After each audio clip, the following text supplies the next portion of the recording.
Men avval aytdim sana, gel bilmiyorum deyip bana. İle sırrımni eyledin mi sana?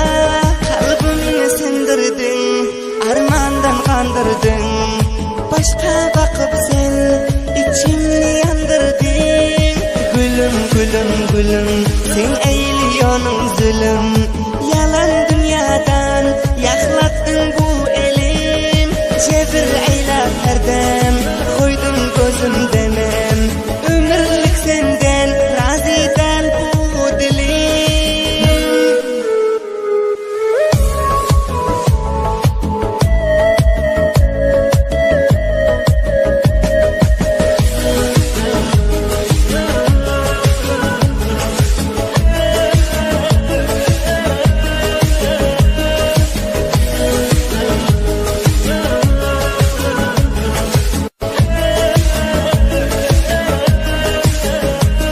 Canımdan çıkmıyor sen veren dil izan. Ey bir rahim senin eğlence bir cezan. Yar eden görsen Allah mergin versen. Sana git veriyon gari huda ursin. Gülüm gülüm gülüm, sen eğiliyorsun zulüm. Yalan dünyadan yaklattın bu elim. Cebir eylep herdem, koydum gözümden em. Ömürlük senden raziden bu dilim.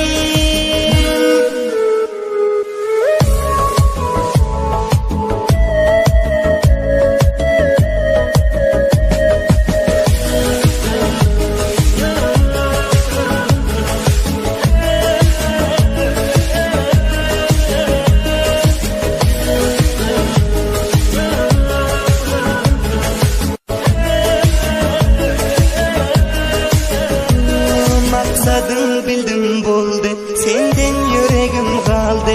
Rakipler sen ahir, aydanı nasaldı.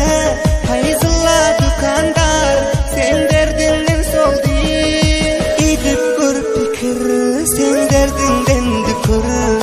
İdi kanca bir, ulam sahi çekir. Kalbimni sindirdin, armandan kandırdın. Başka bakıp sen İçimni yandırdın. Gülüm gülüm gülüm, sen eğiliyorsun zulüm. Yalan dünyadan yaklattın bu